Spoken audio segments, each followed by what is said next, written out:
exceptionnel pour motif, etc. Ok, gloire à Dieu. Nous allons ouvrir la parole ensemble. Merci Seigneur. Alors, je dois vous prévenir parce que tout le monde n'était pas là.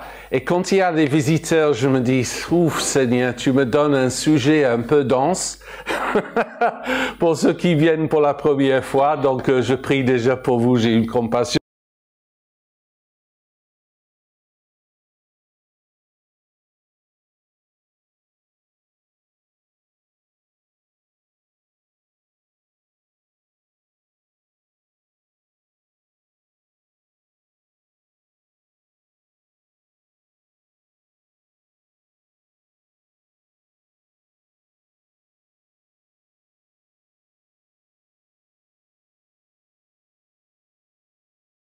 Des messages un peu alarmants, des choses terribles qui doivent venir.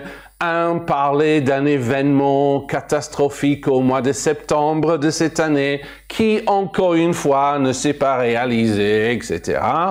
Et je dis, OK, Seigneur, il faut qu'on se calme, qu'on ait une maturité dans ces choses. Et donc, ça fait un certain temps que je mijote le sujet et mon titre peut vous surprendre, mais c'est « Pourquoi je ne crois plus à l'enlèvement de l'Église ». Ça veut dire, en ce qui me concerne, ça fait 40 ans que je suis chrétien à peu près, et pendant, je dirais, au moins 20 ans, j'y croyais parce que j'avais pas étudié la question et parce que les gens m'avaient dit, c'est comme ça. Et je l'ai accepté, mais le jour où quelqu'un m'a défié, j'ai commencé à examiner les textes que nous allons examiner maintenant et je vous dirai pourquoi j'arrive à mes conclusions. Mais sans dire que c'est essentiel pour vous de croire pareil, c'est juste je vous donne mes convictions et si vous ne les partagez pas, je vous aime quand même. C'est pas ça qui va nous diviser. Alors, d'abord, 1 Thessaloniciens, c'est compliqué en français ça. Thessaloniciens. Chapitre 4 et à partir du verset 15, c'est le passage classique qui a donné jour à cette doctrine, si je peux l'appeler ainsi. Verset 15. « Voici en effet ce que nous vous déclarons d'après la parole du Seigneur. Nous les vivons, restez pour l'avènement du Seigneur, nous ne devancerons pas ceux qui sont morts. Car le Seigneur lui-même a un signal donné à la voix d'un archange et au son de la trompette de Dieu, descendra du ciel, et les morts en Christ ressusciteront premièrement. Ensuite, nous les vivants, qui serons restés, nous serons tous ensemble enlevés, voilà le mot, avec eux sur les nuées à la rencontre du Seigneur dans les airs, et ainsi nous serons toujours avec le Seigneur. Consolez-vous donc les uns les autres par ces paroles. » Alors, je vais les commenter tout à l'heure, hein, ça je vous ai dit. Mais ce que je fais maintenant, en Matthieu 24, je fais juste un survol des versets proposés surtout par ceux qui croient à l'enlèvement. À partir du verset 37, c'est Jésus qui parle. Ce qui arriva du temps de Noé arrivera de même à l'avènement, ça veut dire le retour, du Fils de l'homme. Car dans les jours qui précédèrent le déluge, les hommes mangeaient et buvaient, se mariaient et mariaient leurs enfants, jusqu'au jour où Noé entra dans l'arche. Et ils ne se doutèrent de rien, jusqu'à ce que le déluge vînt et les emporta tous. Il en sera de même à l'avènement du Fils de l'homme. Alors, de 2 hommes qui seront dans un champ, l'un sera pris et l'autre laissé. De 2 femmes qui moudront à la meule, l'une sera prise et l'autre laissée. Et je saute jusqu'au verset 44. C'est pourquoi vous aussi, tenez-vous prêts, car le Fils de l'homme viendra à l'heure où vous n'y penserez pas. Et puis mon dernier verset se trouve en Apocalypse 5. Ça me faut un peu plus de temps. allez, je lis là, c'est plus vite. Tu as fait d'eux un royaume et des sacrificateurs pour notre Dieu, et ils régneront sur la terre. Vous allez comprendre l'importance de cela tout à l'heure. Mais hier, j'étais fortement enrhumé. Aujourd'hui, ça va un peu mieux, mais je vais quand même demander qu'on prie pour moi et pour ce temps de partage. Excusez-moi. Donc, Seigneur, merci, parce que ta parole, elle est toujours vérité, inspirée de toi. Et ce que nous voulons tous, c'est que tu nous éclaires. On est tous ouverts à ce que l'Esprit veut dire à l'Église. Je prie pour chaque personne ici, chrétien ou pas, première fois ou pas, parce que tu es capable de parler. Et c'est en toi que nous plaçons notre confiance et tu nous conduiras. Et ma prière aussi, c'est qu'après ce message, il y ait vraiment une manifestation de ta puissance dans nos vies. Amen. Amen. Très bien. OK. Donc, je commence en disant qu'il y a des choses où tout le monde dans le milieu chrétien est d'accord. Nous sommes tous d'accord que Jésus reviendra un jour pour son Église. Non seulement lui-même l'a dit, mais si vous lisez en Acte 1, verset 11, vous allez découvrir que les anges l'ont dit à la première Église, aux premiers disciples, en disant vous avez vu Jésus monter au ciel, il reviendra de la même façon. Et il y a plein d'autres versets. Donc ça fait partie intégrale de la foi chrétienne de déclarer un jour que nous ignorons, Jésus-Christ reviendra. Donc sur ça, on est tous d'accord et je ne changerai jamais d'avis par rapport à ça. Mais comme vous le savez, certains chrétiens donc qui veulent faire un peu la promotion de cette notion de l'enlèvement vont beaucoup plus loin que de simplement dire Jésus reviendra un jour. Donc si vous permettez que j'appelle ça une doctrine, je ne veux pas que ça soit une connotation négative, mais cette doctrine de l'enlèvement, juste historiquement d'abord, est présente ou enseignée au sein des églises seulement depuis 200 ou 300 ans. Vous n'allez pas trouver une référence dans les premiers pères de l'église et globalement pas pendant au moins 1500, 1600 ans. Et donc, ce qui est proposé, alors, je vous donne la base et puis j'explique un peu plus. Donc, la base, c'est la notion que quand Jésus reviendra, il va enlever son Église de la terre, donc il n'y aura plus de chrétiens sur terre, et les chrétiens seront toujours avec Jésus pour l'éternité. Ça, c'est la doctrine de base.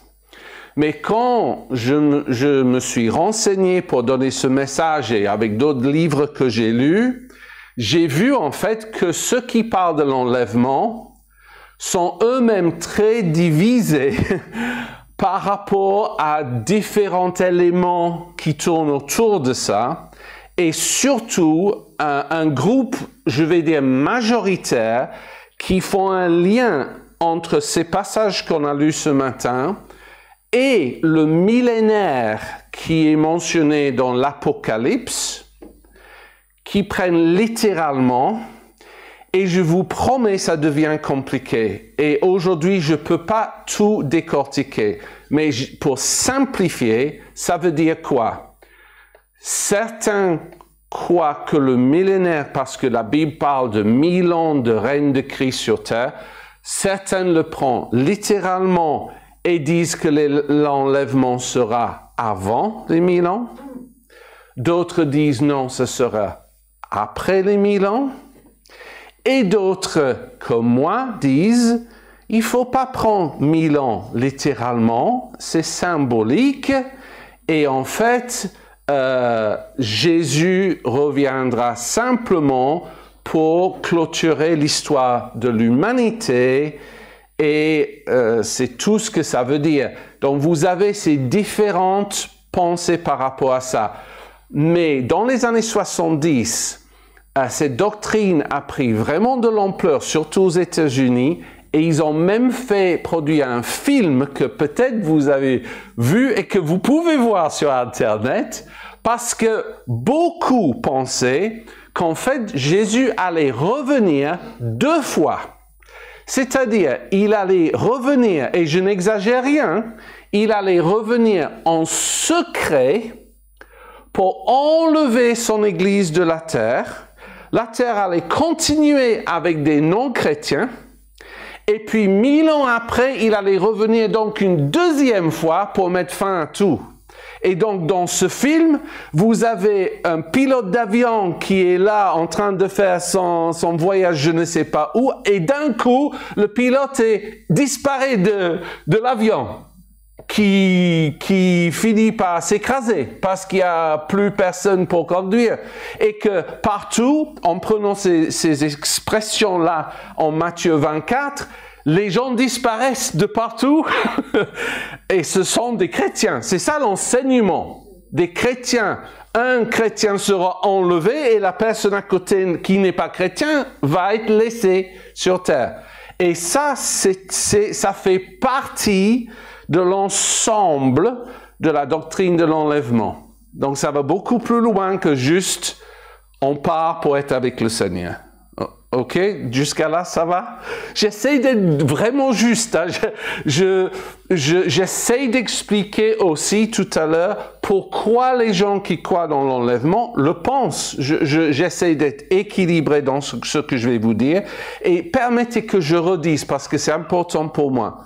Le monde chrétien protestant est vraiment meurtri par les divisions que nous avons sur nos doctrines. Et c'est parce que, malheureusement, avec Martin Luther, il y a 500 ans, je sais que je vous l'ai dit, mais on a commencé avec une dispute doctrinale. Ça, c'est la racine du mouvement protestant même. Et ça veut dire que chaque fois que je suis en désaccord avec mon frère par rapport aux doctrines, je me divise de mon frère. Et ça nous a meurtris parce qu'il y a tant de divisions que les gens de l'extérieur ne comprennent plus. Surtout quand on lit que Jésus a pris pour notre unité. Les gens disent, alors, vous avez oublié ça, alors, qu'est-ce que vous faites avec cette prière de Jésus? Et donc, en gros, moi, je vous supplie, non, je vous informe, vous pouvez penser autrement que moi, c'est permis. Vous n'êtes pas obligé de croire ce que je crois, mais que ce qui soit plus important, c'est notre relation, notre unité et l'avancement du royaume de Dieu. Alors, ayant dit cela, on va maintenant regarder de plus près, s'il vous plaît, en 1 Thessaloniciens 4, et je vous explique donc d'où sont venus ces différentes avis, etc. Et si vous me permettez, parce que c'est plus clair finalement pour vous, je vais commencer avec le verset 17 et retourner dans le verset 15 parce que dans chacun de ces versets, il y a un mot clé dans le grec qui gêne et qui produit les différences. Donc, dans le verset 17, vous avez cette phrase « Nous les vivants qui serons restés, nous serons tous ensemble enlevés avec eux sur les nuées. » Et ça, c'est vraiment le verset clé pour la doctrine de l'enlèvement, parce que c'est marqué « nous serons enlevés ». Ok. Alors, juste pour vous dire, tout petit parenthèse pour les anglophones, et je suis anglais, donc voilà, je me permets. Quand on parle de l'enlèvement en anglais, on a un mot autre pour ça, c'est « the rapture ». Rapture, c'est le mot que vous pouvez trouver aussi. Et d'où ça vient, je vous explique très vite, c'est parce que le verbe en latin pour enlever, c'est rapio, et de rapio, on a créé rapture, et ça revient au même en français, donc on parle d'enlever et on parle d'enlèvement. Ok, donc ça, on est d'accord sur ça. Et donc, quand on parle de cela, dans le passage verset 17, le détail qui est donné, parce qu'on va vraiment regarder de près, c'est que l'Église qui est que ce soit les personnes toujours vivantes au moment où Jésus revient, ou ceux des autres générations qui sont décédées, eux reviendront à la vie. Alors, il y a un aspect où tout le monde est d'accord, c'est-à-dire que pour avoir cette vie éternelle qui est promise par Jésus-Christ, on aura tous des corps renouvelés. Je n'ai pas besoin de vous dire que votre corps est en train de vieillir. Vous savez que ce corps-là ne durera pas pour l'éternité. Et donc, c'est parfaitement biblique et normal d'avoir cette notion qu'au moment du retour de Jésus, si vous voulez plus de détails, 1 Corinthiens 15 vous donnera des détails sur nos nouveaux corps. Je ne peux pas aborder chaque sujet aujourd'hui. Et donc, l'idée, c'est que ce nouveau corps aura différentes possibilités. Et ce qui est marqué, c'est que Jésus va revenir de la même manière où il est parti, c'est-à-dire sur les nuées, en termes de nuages et dans le ciel visible. Et Paul dit, nous qui sommes là, nous allons monter à sa rencontre. Et il y a deux mots utilisés sur les nuées et dans les airs. Alors, c'est très simple. Les nuées, c'est globalement les nuages que nous voyons tous les jours. Et les airs, dans le grec, ça faisait référence toujours à l'atmosphère qu'on peut respirer. C'est-à-dire, ce n'est pas à une très grande distance. C'est dans un espace réduit où on peut être à, je ne vais pas mesurer en mètres combien de mètres on sera de la Terre. C'est pas ça. Mais je veux dire, c'est pas si loin que ça. Et on va rencontrer Jésus dans les airs, comme c'est marqué là. Mais en fait, Paul s'arrête là. C'est-à-dire, il ne finit pas sa phrase en disant « puis nous irons au ciel ». Et il ne dit pas « puis nous reviendrons tous sur terre ». Il nous laisse sur les nuées. Relisez, c'est ça. C'est tout ce qu'il dit au verset 17. Mais pourquoi il ne donne pas plus de précision? Là, je vais pouvoir vous dire, parce qu'il y a un autre mot-clé au verset 15. Et c'est vraiment le mot-clé de tout l'argument, parce que je me permets de relire. Nous les vivants, restés pour l'avènement du Seigneur. Donc, ce mot, l'avènement, est utilisé partout dans la Bible pour parler du retour de Jésus. C'est l'avènement, c'est son retour normalement associé avec la fin de ce monde comme nous le connaissons, ou du moins le jour de jugement de nous tous, etc. Donc, l'avènement, en grec, c'est le mot parousia. Parousia.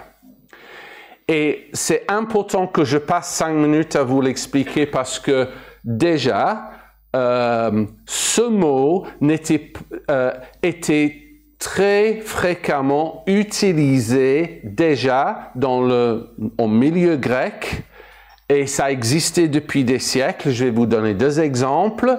Et donc, c'est simplement un mot que Paul a emprunté pour parler du retour de Jésus. Ce n'est pas un mot purement, on va dire, spirituel et limité à la Bible. Donc, j'ai fait des recherches et ça, vous allez trouver facilement. Voici 2 commentaires sur parousia. Le premier, si ça vous amuse aussi, c'est comme ça, je l'ai trouvé au Wikipédia. Donc, et je cite maintenant. Adolf Deissmann, théologien, a démontré que ce terme parousia apparaissait dès le 3e siècle avant Jésus-Christ pour désigner la visite officielle d'un prince ou d'un haut dignitaire dans une cité afin de prouver sa magnificence. Ok, fin de citation. 2e citation, venant d'un site qui s'appelle messagedoctrine.net et qui a des articles plutôt sérieux à ce sujet. Je cite de nouveau, le mot parousia a été utilisé par les Grecs pour montrer non seulement l'arrivée, mais le séjour réel ou la présence subséquente de la personne. Donc, je vais simplifier et je vais vous dire ce que j'ai lu un peu partout. Je prends un cas de figure pour vous l'expliquer bien. Vous imaginez, s'il vous plaît, que vous avez une ville avec, à l'époque, donc quelqu'un qui avait autorité dans la ville, qui était normalement un soldat, on peut l'appeler un commandant, un général, peu importe, qui va partir en guerre. Et donc, il laisse derrière lui les citoyens, il part en guerre, et les citoyens s'intéressent beaucoup à sa réussite, parce que s'il revient victorieux, c'est une bonne nouvelle pour eux. S'il est massacré, c'est une mauvaise nouvelle. Donc, dans ce contexte-là, le mot parousia parlait du moment où le général victorieux revenait à sa ville d'origine, triomphant. Les citoyens sortaient de la ville pour aller à sa rencontre, pour le saluer, pour le louer, etc. Mais systématiquement raccompagner ce général victorieux dans la ville pour qu'il s'installe de nouveau sur le trône, sur le siège d'autorité de la ville, et c'était le parousia. Et ce sens-là était systématiquement compris par les chrétiens de l'époque, par les Grecs de l'époque, et parousia signifiait toujours cela. Ça veut dire quand Paul dit aux premiers chrétiens thessaloniciens, c'est le parousia de Jésus-Christ, ça voulait dire ceci pour eux. Jésus va revenir, nous allons monter à sa rencontre et nous allons l'accompagner de nouveau sur terre où il va établir son trône. Et parce que tout le monde comprenait ça de cette façon, Paul n'a même pas besoin de dire « et Jésus reviendra sur terre » parce que c'était compris. Alors, si ce que je dis là est juste, ben, il faut avoir d'autres témoignages dans la Bible. Et moi, j'en ai 3 de plus à vous donner. Matthieu 24, je l'ai lu avec vous. Donc, on retourne là. Le verset 37, il y a une phrase à retenir. C'est Jésus qui parle. Ce qui arriva du temps de Noé arrivera de même à l'avènement du Fils de l'homme. Ça, c'est parousia de nouveau. Donc, la première chose qui est vraiment importante de retenir, c'est Jésus lui-même qui dit « Attention, je vais établir des parallèles entre ce qui s'est passé au temps de Noé et maintenant ce qui va se passer quand je reviendrai. » Et c'est Jésus qui le dit. Alors, quand vous arrivez au verset 40, et de 2 hommes qui seront dans un champ, l'un sera pris et l'autre laissé, etc. Ceux qui prônent la doctrine de l'enlèvement disent, voilà, c'est encore dit, le chrétien va être enlevé et le non-chrétien va rester sur terre. Sauf que Jésus ne dit pas lui-même, c'est lequel qui reste et lequel qui est enlevé. Il ne le dit pas.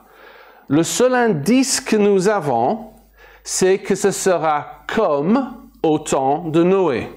Donc, la grande question se pose, alors qu'est-ce qui s'est passé au temps de Noé?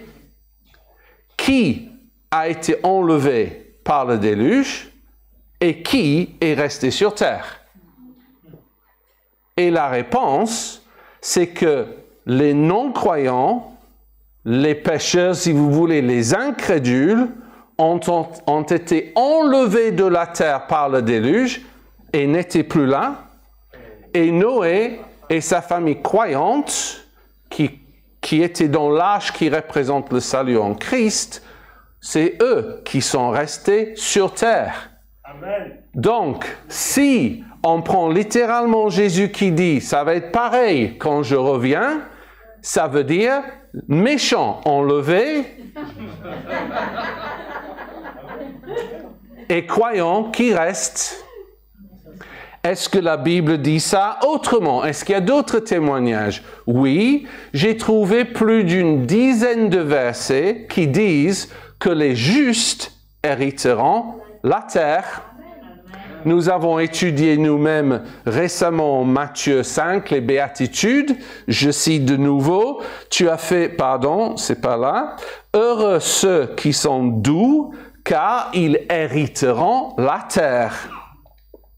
J'ai lu avec vous ce matin Apocalypse 5, 10. Tu as fait d'eux un royaume et des sacrificateurs pour notre Dieu, et ils régneront sur la terre. Et j'ai plein d'autres versets, si ça vous intéresse, qui parlent des chrétiens croyants qui resteront sur terre. Le dernier exemple, ayez compassion sur moi, je ne pouvais pas tout vous dire en 40 minutes, mais pour votre étude personnelle, pas maintenant, lisez la parabole la plus claire à ce sujet qui se trouve en Matthieu 13. Je vais faire un survol. Pardonnez-moi, c'est tout ce que je peux faire. Parce que ça s'appelle la parabole de l'ivraie dans le champ. Et c'est très simple. Jésus dit, il y a un champ, il y a le fermier qui va donner une bonne semence, et puis il y a un ennemi qui viendra et il va semer de l'ivraie. Et à la fin, les anges viendront et ils vont enlever l'ivraie. C'est aussi simple que ça, comme parabole. Les disciples ont dit à Jésus, explique-nous la parabole de l'ivraie, et Jésus donne lui-même l'explication. Et là, je cite, je suis en Matthieu 13, 36. Jésus dit, le champ, c'est le monde. Donc, c'est non négociable. On sait de quoi on parle. La bonne semence, ce sont les fils du royaume. L'ivraie, ce sont les fils du malin. La moisson, c'est la fin du monde. Et pour terminer son explication, il dit, donc, quand je reviendrai, j'enverrai mes anges, ils vont enlever l'ivraie, et les fils du royaume resteront et vont resplendir comme le soleil sur terre. Donc, il y a plein de preuves que l'Église ne sera pas enlevée. L'Église sera dans la présence de Dieu sur terre. L'avenir de cette terre, c'est une terre remplie de croyants qui ont accueilli Jésus-Christ déjà comme le roi de la terre qu'il est. Il est déjà établi roi. C'est déjà fait. Mais on peut fléchir le genou pour prendre l'image maintenant.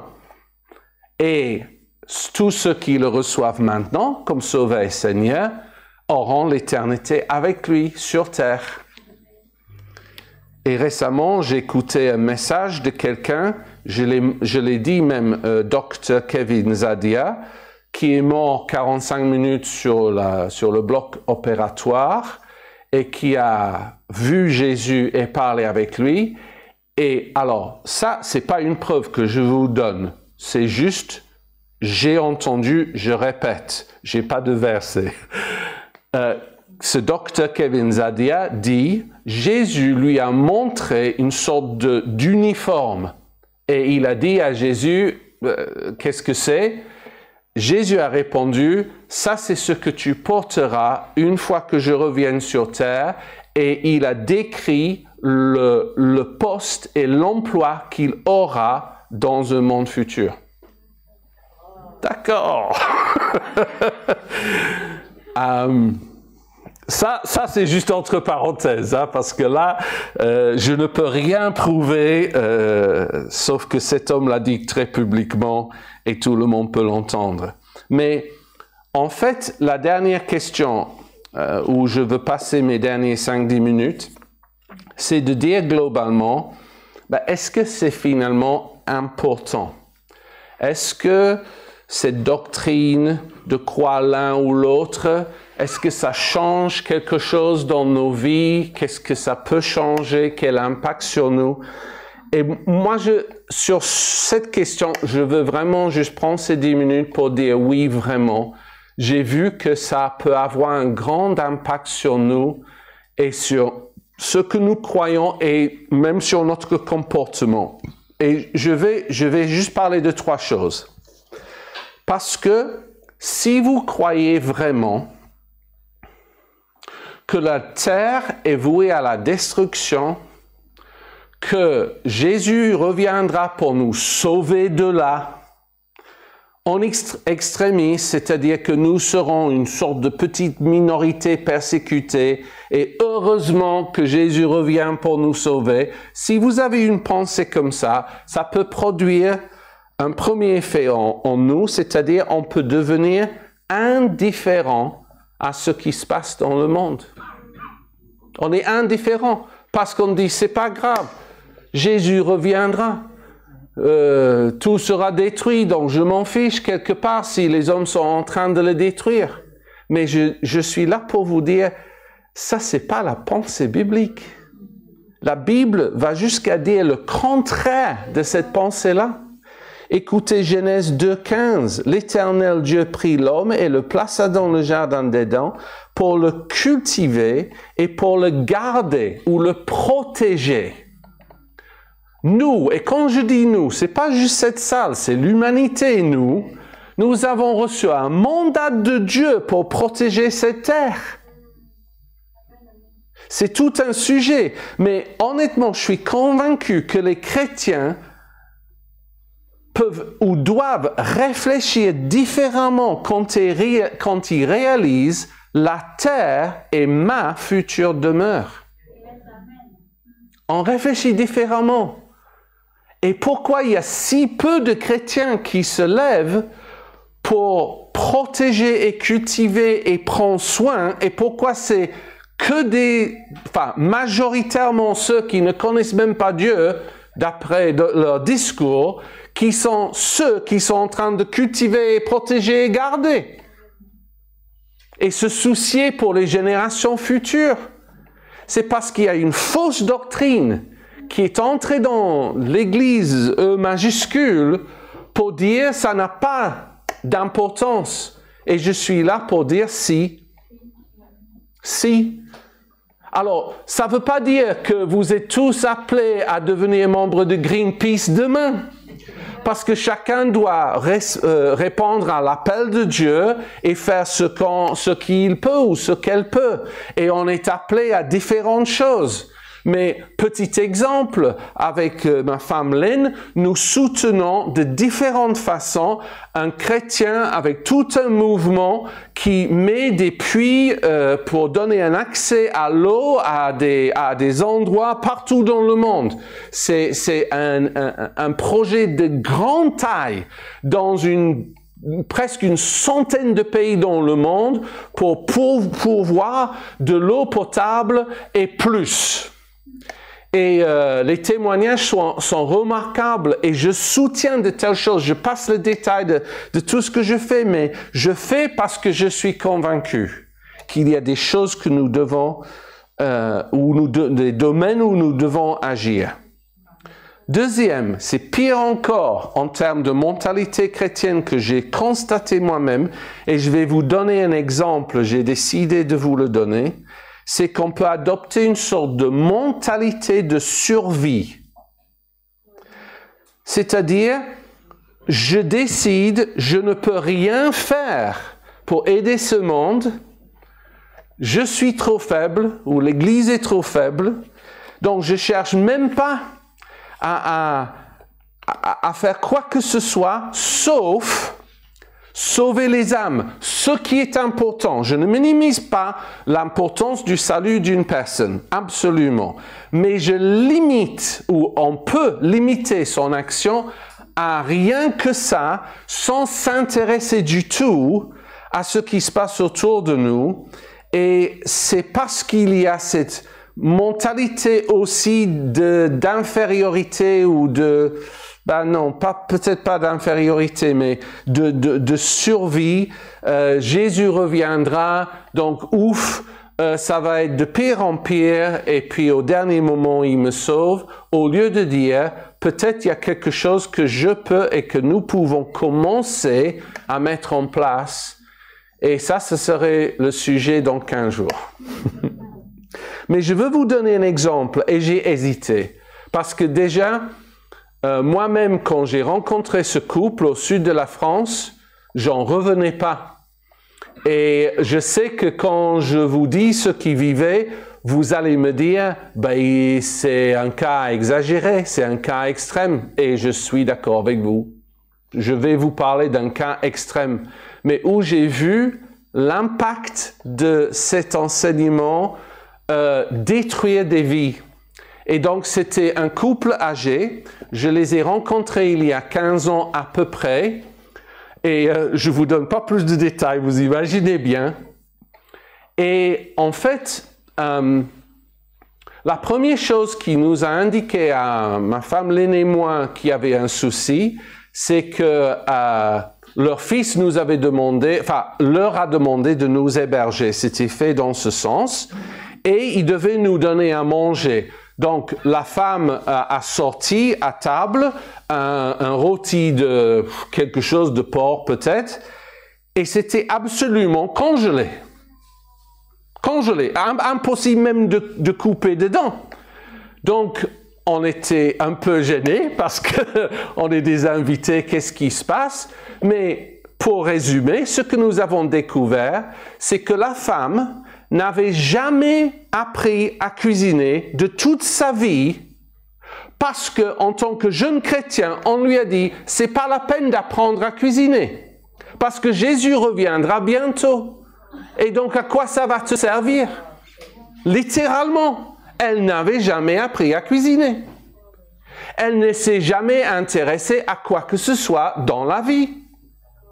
Son mari aimait les fruits. Il avait dit, est-ce qu'on met des arbres fruitiers dans le jardin? C'est pas la peine. Jésus revient bientôt. À quoi ça sert de mettre de telles choses?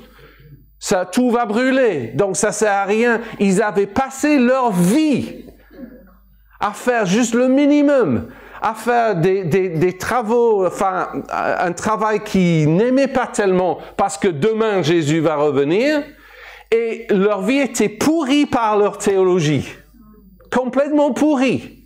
Et vers la fin de leur vie, parce que là ils avaient facilement 70 ans, ils commençaient à se dire, mince, si seulement on avait mieux équilibré notre pensée pour voir que c'est pas comme ça qu'on prépare le retour de Jésus-Christ en servant des plats congelés. Mais c'est un vrai cas. Et j'ai les noms et prénoms. C'est la réalité. Et troisièmement, et c'est là où c'est pire encore, je pense que parfois l'Église a même cette mentalité d'infériorité face au monde, où l'Église se dit, nous sommes impuissantes, qu'est-ce que nous pouvons faire? On ne peut pas faire une grande différence. Petit exemple, c'est pour ça que j'étais juste choqué de découvrir qu'à Paris, même les pasteurs ne voyaient pas l'intérêt de se résumer. À quoi ça sert de prier pour la ville? Waouh! Et je ne dis pas que j'étais le seul pasteur à me lever. Avec Steve, et maintenant, il y a quelque chose. Mais si tu as une mentalité faussée par l'enlèvement et les choses que j'ai expliquées aujourd'hui, tu te dis trop facilement, c'est pas la peine d'essayer. Mais je vais vous montrer dans 15 jours que la Bible dit tout le contraire. Et je veux pas entrer dans cette discussion aujourd'hui. Faites-moi grâce par rapport à ça.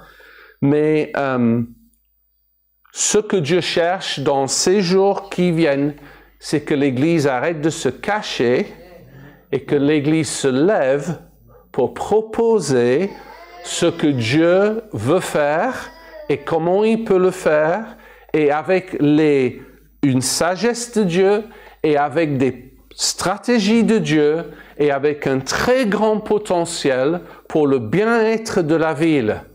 Et si je peux, je vais même vous montrer une vidéo de certaines villes ou villages qui ont été transformés. Il y a une série de vidéos qui s'appelle justement Transformation, où on peut voir ce qui se passe quand vraiment l'Église commence à s'intéresser à leur ville ou village et comment Dieu transforme tout.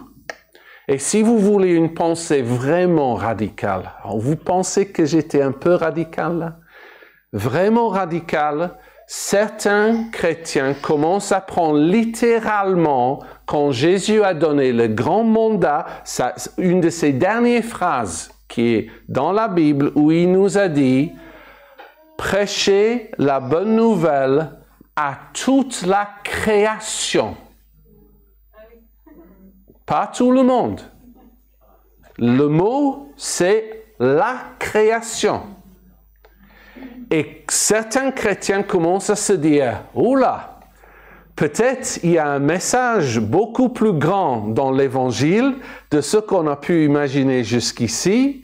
Peut-être ça concerne beaucoup plus que juste le salut d'un être humain qui est précieux et qui va jusqu'à restaurer la création.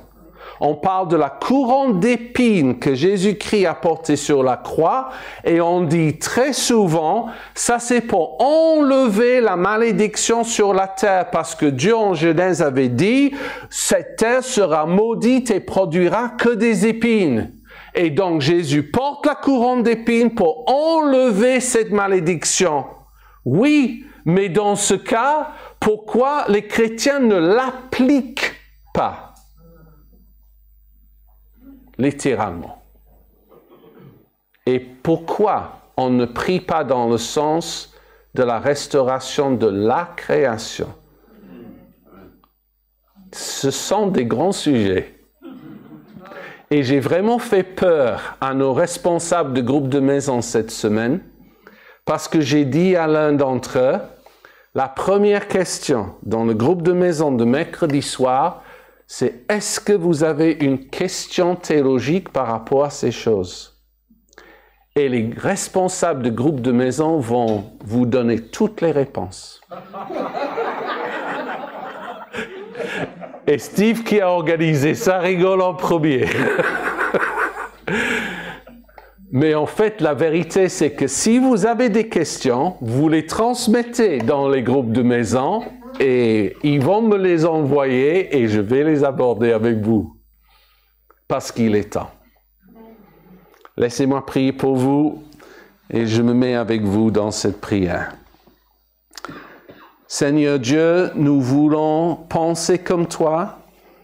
Nous voulons réfléchir avec espoir sur la terre que tu as créée.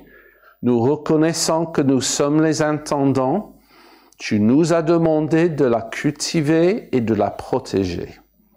Pardonne-nous, vraiment. Pardonne-moi, pardonne-nous, parce qu'on a été avec nos fausses doctrines trop indifférentes par rapport à ce que toi, tu as créé. Tu veux qu'on chérisse la création que tu nous as donnée.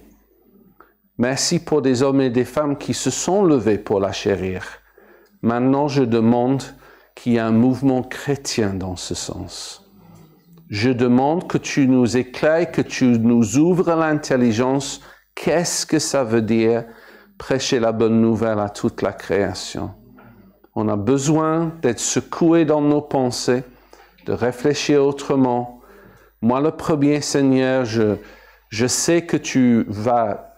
En fait, je vois en esprit, je vois l'Esprit Saint juste en train de déposer des stratégies et des pensées et des idées là dans les esprits, même dans cette salle. Je te vois en train de faire ça.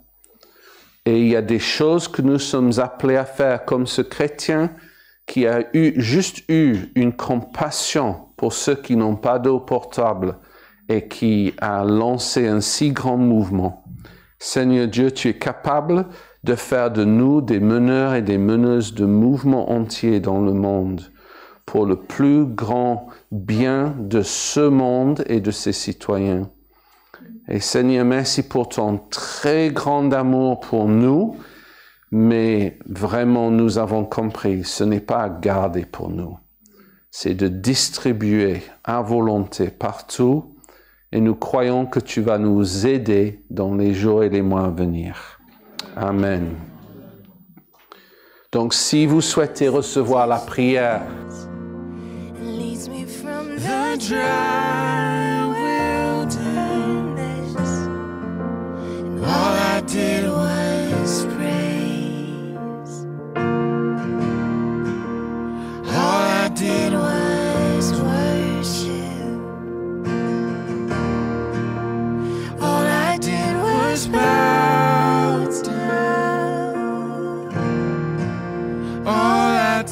stay still.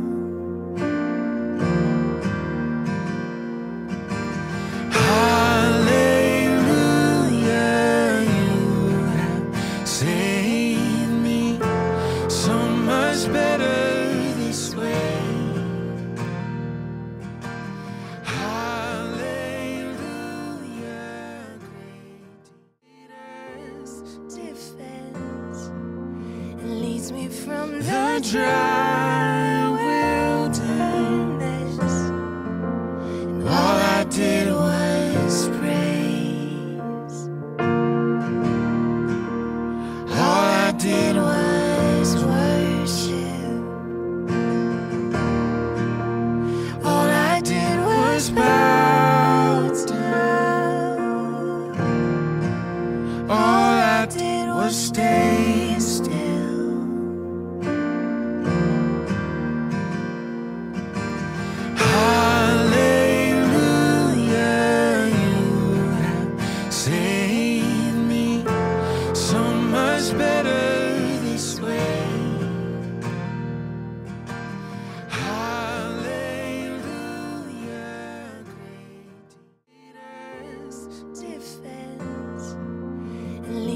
From the dry wilderness, and all I did was praise. All I did was worship. All I did was bow down. All I did was stay still.